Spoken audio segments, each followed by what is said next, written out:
Então, se a gente olhar de uma maneira geral para o mercado de microchips, principalmente de microchips gráficos, os GPUs, esse número de entregas tende a crescer muito durante os próximos anos.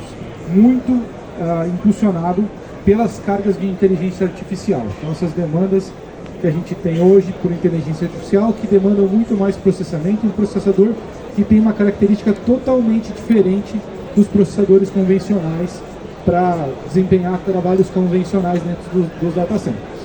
Tá? Então a expectativa aí, a gente tem uma expectativa mínima, média e máxima em todos esses cenários. O aumento de carga vai ser exponencial, como a gente consegue enxergar aqui por esse gráfico de energia utilizada dentro dos data centers.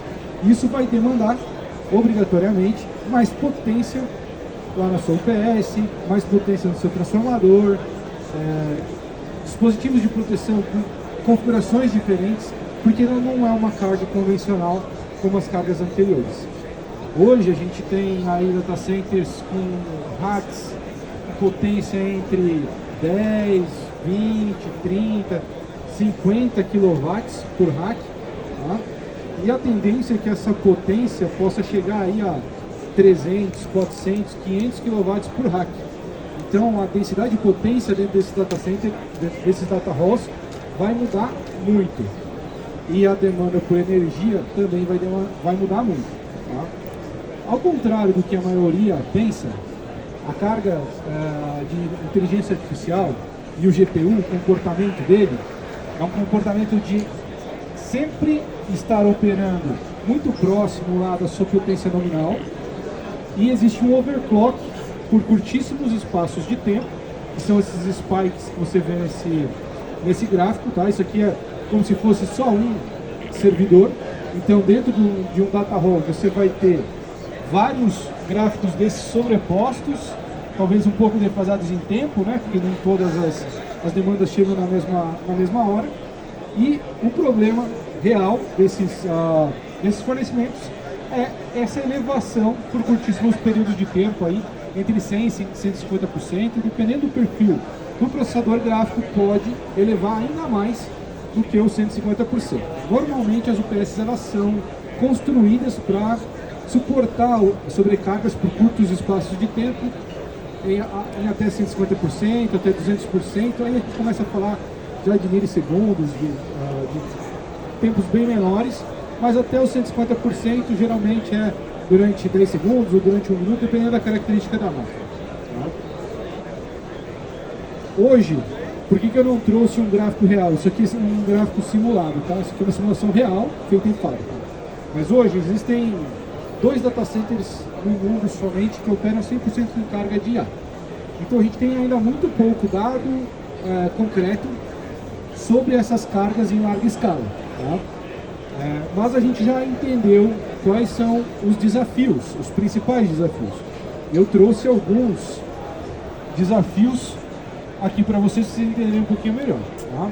Dentro do nosso portfólio, a gente tem o portfólio que a gente chama de High Power, que são as UPS de alta potência. Tá? E a gente começa com a Megaflex BPA, que é uma UPS modular. Cada uma dessas portinhas aqui é uma UPS totalmente independente de 250 kW. Tá? Eu consigo atingir aqui até 97,4% de eficiência a 50% da carga, que é geralmente onde os data centers operam. Tá? Tenho modelos dela tanto em 380 quanto em 480 volts, e tensões intermediárias, caso necessário também, e frames de 500 a 2 MW. Essa linha está evoluindo, provavelmente dentro desse ano a gente vai chegar a 2,5 MB por frame, tá? E hoje isso aqui representa a maior densidade de potência que você pode encontrar no mercado, até 2,5 MB. Tá? É uma UPS relativamente nova, ela tem cerca de 3 anos e meio a 4 de lançamento para o mercado, então as tecnologias dentro dela são super avançadas e tudo dentro dela é telemetrizado. Então você tem a informação real do desgaste dos componentes, por exemplo, podendo fazer uma manutenção preventiva de acordo com as informações que você está recebendo. e não de acordo com o manual que fala que tem que trocar de 5 em 5 anos ou de 7 em 7 anos, por exemplo. Tá? Essa daqui, até hoje, tá? É a única UPS em média tensão existente no mercado. Essa UPS ela chama HyperGuard, ela é uma UPS alimentada e que devolve para o sistema a energia em média tensão. Ela não é uma UPS em dupla conversão, ela é uma UPS inline interativa. Tá? O tempo de transferência dela, rede para UPS, é menor do que 4 milissegundos. Se você for atender algum teste de fábrica dela, você vai ver que está entre 1 e 2 milissegundos. Tá? Mas aqui a gente bota menor que 4 porque a norma exige que seja menor que 4 milissegundos. Tá? Ela também é uma UPS modularizada, mas ela não é que nem a anterior. A anterior era hot swap e totalmente individualizada. O bypass está dentro de cada um dos módulos. Nessa daqui não. Essa aqui eu tenho um bypass em média tensão externo à máquina, coordenado com a máquina, sincronizado com a máquina. Você não perde alimentação porque você vai entrar em bypass, ele faz toda essa sincronização.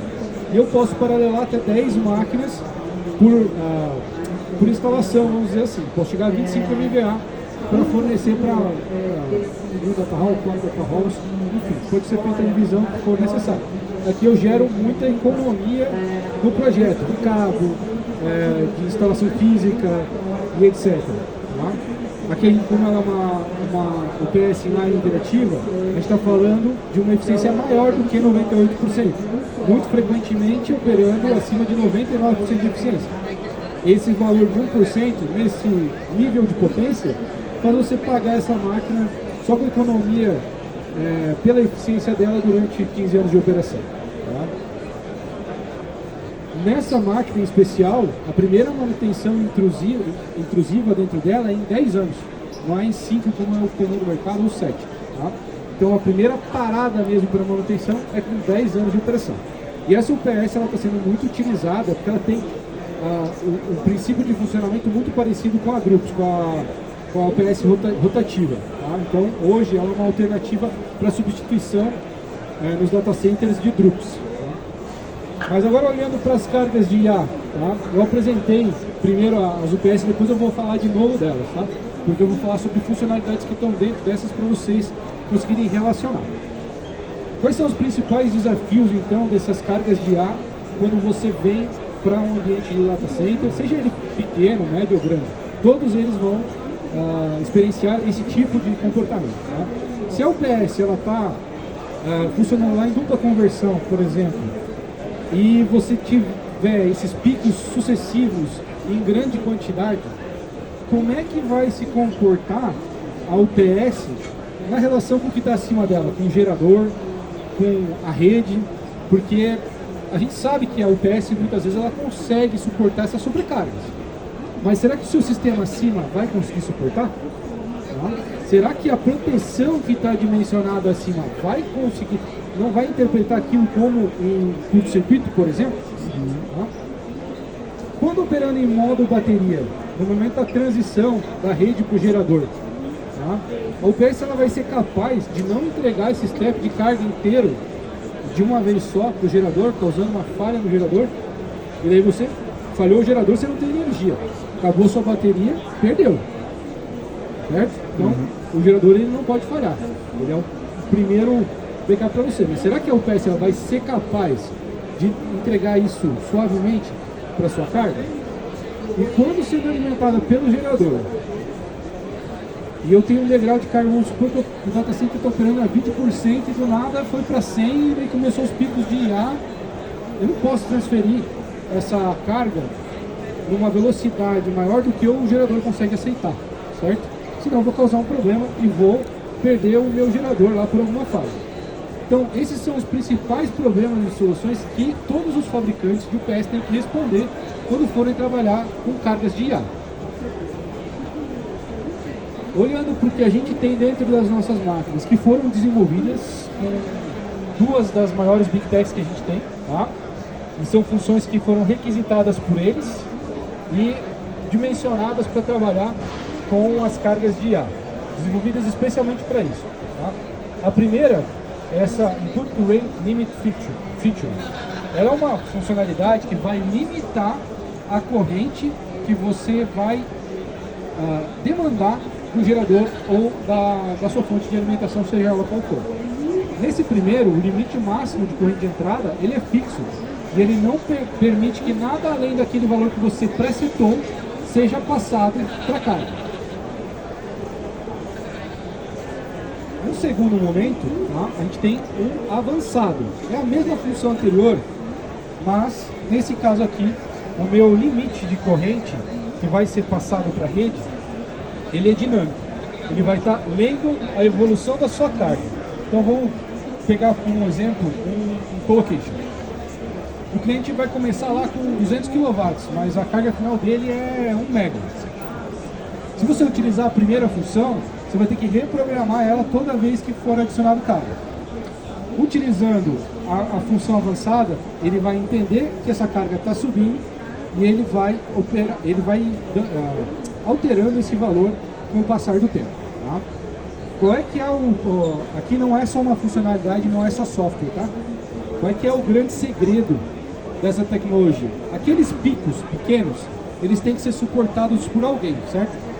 Hoje, as baterias que a gente usa, sejam elas VRLA, lítio, a tecnologia que for, elas não são capazes de entregar o número de ciclos que esses processos de IA pedem. A gente está falando aí de 200, 300 ciclos, microciclos de descarga por dia. Se você pegar um manual da Samsung, enfim, de qualquer um que fornece banco de bateria de lítio, você vai ver que muitas vezes é 2 descargas completas no ano, 10 eventos parciais. Tá? A gente tem uma solução dentro da ABB de baterias que a gente tem 10 anos de garantia e a gente garante esses 200, 300 picos por dia com a nossa UPS. Por quê? Porque dentro da minha UPS eu não tenho só software. Eu tenho no meu link DC um conjunto de capacitores e automação para pegar esses picos de corrente de 10, 20, 100 milissegundos que a IA vai gerando quando você está em sobrecarga, para ele fornecer energia de forma rápida. Eu consigo, dentro da UPS, picos de até 2 segundos, não utilizar minha bateria e também não jogar isso para a rede. Então, a função ela está fazendo não jogar para a rede e essa automação que a gente tem no link DC está fornecendo energia para esses micropicos. Tá? Isso não é nada comum em nenhuma das UPS do mercado. Mesmo dentro das UPS da ABB, se você olhar para outras linhas que não sejam a Megaflex ou a HyperGuard, você não vai achar isso. Tá? E isso nos confere a habilidade de trabalhar com cargas de IA sem prejudicar o que está acima e sem mudar tudo que está acima. Sem precisar mudar o gerador, sem precisar mudar a proteção. O data center ele continua na mesma filosofia que ele vinha sendo implantado. Tá? É claro que essas cargas elas não são mais de 1 mega. Muito provavelmente essas cargas de IA vão ter data halls de 2, 3, 4, 5, 10 mega. E essa potência ela vai subir ainda mais conforme o tempo for passando. Então os fabricantes vão ter que entregar cada vez máquinas maiores ou mais capacidade de fazer paralelismo entre as máquinas para poder suprir. Tá? Olhando agora para uma terceira funcionalidade, aqui o nome dele é um pouco ingrato, tá? Porque aqui no Brasil a gente olha para peak shaving, principalmente na indústria, e fala assim, não, você quer fazer controle de demanda em horário de pico. Não, não tem nada a ver com isso. Tá? Essa funcionalidade é uma funcionalidade que a UPS ela vai entrar colaborativamente com a rede, no caso da HyperGuard, que é uma UPS colaborativa, tá? Ela é inline, interativa, e ela vai suprir a energia demandada adicional quando em modo gerador, ou mesmo quando você tiver uma limitação da sua concessionária. Então, todos aqueles picos, micropicos que você tem com IA, independente da sua fonte, ele vai estar suprindo parte da energia para que isso não afete o comportamento das máquinas elétricas que estão a montante. Tá? Essa funcionalidade ela é muito, muito importante e nesse caso aqui a gente já tem ela extensivamente testada em data center com carga de ar. Tá? Que é o case que eu vou mostrar para vocês. Tá?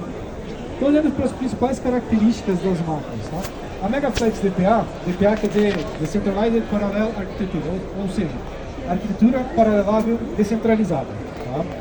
Cada módulo desse não é só um módulo, eu tenho inclusive o bypass estático dentro dele. Então ele é uma UPS independente. E o meu frame, ele é só um barramento. Eu tenho uma IHM central, eu tenho os barramentos de entrada, saída, e para banco de baterias, estão ali. Mas eu não tenho nenhuma inteligência nesse frame. Ou seja, numa UPS de 2 MW, eu tenho até 2030. E para ser neutro em carbono e atender a isso, a gente tem que trabalhar com parceiros que também sejam neutros em carbono, porque 40% do resultado da ABB vem dos seus fornecedores. A mesma coisa vai acontecer para todas essas Big Techs. Então quem está fora, quem não está respeitando esse tipo de coisa, vai ter dificuldade para fornecer equipamentos para essas empresas no futuro próximo. Além do portfólio de UPS, a gente também tem PDU, RPP, STS, toda a parte de média tensão. Tá? As nossas PDUs e chaves estáticas são bastante conhecidas no mercado. A gente adquiriu aí uns 14, 15 anos atrás a Cybrex. Então, muitos de vocês têm parque instalado nas nossas chaves dentro dos seus data centers. Tá? E a ABB ela continua tendo todo o seu portfólio de baixa tensão, né? Disjuntores, painéis, tudo que você imaginar ali, até interruptor e tomada, automação predial. A gente trabalha com todo esse portfólio. Pessoal, da minha parte, era isso que eu queria apresentar para vocês. Eu não sei se a gente tem algum tempo aí, se alguém quiser fazer alguma pergunta. Não?